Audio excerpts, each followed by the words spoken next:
এই ব্লগটার মধ্যে আমি একটা ছোট্ট কথা সবার সাথে শেয়ার করি, যেটা আর কি আমার জন্য উচিত। একদিন আগে কমেন্টের মধ্যে একজন আমাকে গুছায়া বলছে, ভাইয়ের নামটা মনে হয় শাহরিয়ার, কমেন্ট করছে, মানে আমি চিনি না কিন্তু ভালো মানুষ আমায় কমেন্ট করছে যে আমি নিশ্চিত আপনি নেশা করে বাইক চালাইতেছেন। তো ব্লগটা ছিল হচ্ছে আমি কক্সবাজার আসছি আর গেছি, হ্যাঁ বাইক চালাইছি। তো এই ব্লগের মধ্যে অনেকেই কমেন্টে লিখছে ভাই পিনিকে আছেন অমুক তমুক। আমার কথা ছোটবেলা থেকে মুখে একটু একটু বাজে, ছোটবেলা যেটাকে আমরা মানে আমাকে তোতলা বলতো। এখন কথা আগের মতো বাজে না, কিন্তু মানে মোটামুটি আটকায়, কিছু কিছু শব্দ আছে, অ্যালফাবেট আছে যেগুলো মুখে আমার বাজে। ওই বিষয়টা না আমি মানে এড়ায় যাওয়ার জন্য আপনাদের সাথে জন্য ভালো আমার কমিউনিকেট বজায় থাকে, যার কারণে আমি আর কি একটু কায়দা করে কথা বলি, যেন ওই ওয়ার্ডগুলো ওই শব্দগুলো আমার ব্যবহার করতে না হয়। অ্যান্ড আমার যে প্রত্যেকটা প্রোনাউন্সিয়েশন যা হইতেছে, আমার যে প্রত্যেকটা ওয়ার্ড ডেলিভারি হইতেছে, এটা শুনতে আমার নিজেরও মনে হয় যে মনে হয় পিনিকে আছি আমি। আমার বিবেক বাদ দিলাম, আপনাদের বিবেক কি বলে?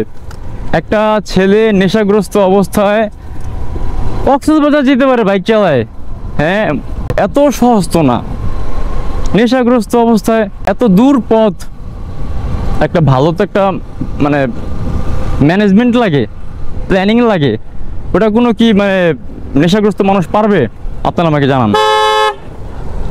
তো ভাইয়া কমেন্টে বলছে, আমি কমেন্টে ক্লিয়ারলি বলছি যে ভাইয়া আমার একটু সমস্যা আছে, কথা আমি বলতে গেলে একটু মুখে আমার আটকায়, তো লজ্জার জন্য বলি না। কমেন্টে বলা যা বলার বলে, আমি ওগুলো জাস্ট ইগনোর করি।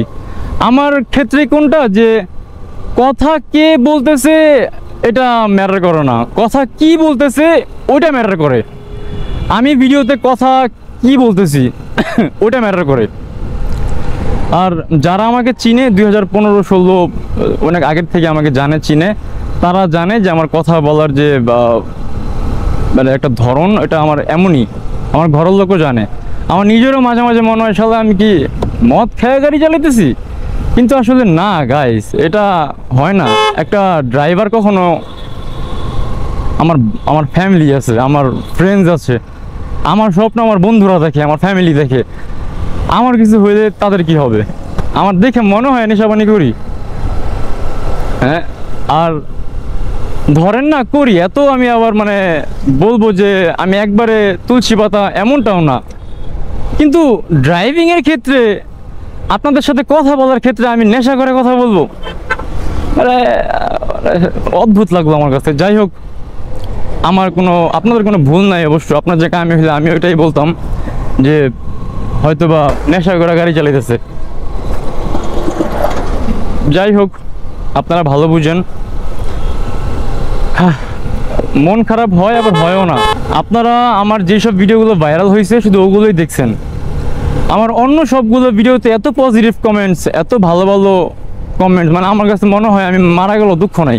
এত ভালোবাসা অদ্ভুত না বিষয়টা, আমি কখনো পাবো? কয়েকটা কমেন্ট আসার পরে একটু কষ্ট লাগে, পরে আবার এলাকার লোকজনরা তো জানে আমি কেমন, তখন যে আবার ঠিক হয়ে যায়। আমার বন্ধুরা যখন বলে দোস্ত, যারা কমেন্ট করে তারা তো তোরা চিনে না, আমরা তোরা চিনি, এটা এনাফ। অ্যান্ড এতগুলো ভালো কমেন্টের মধ্যে 2-4টা খারাপ কমেন্ট তো আমার কোনো যায় আসে না। আমি আমার প্রায় ব্লগে আমি বলি যে আমার কথা আমি গুছায় বলতে পারি না, আপনারা বুঝা নিয়েন। আমি কথা গুছায় বলতে পারি না। ওই গুছায় বলতে পারি না মানে হচ্ছে মানে আমি আপনাদের ইনডিরেক্টলি বলতেও পারি না যে আমি কথা মুখে আমার বাজে।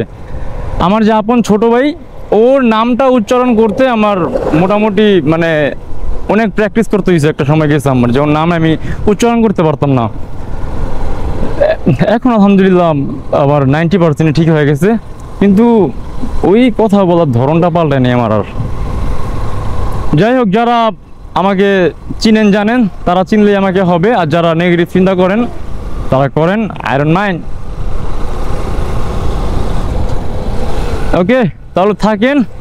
আল্লাহ হাফিজ, আসসালামু আলাইকুম।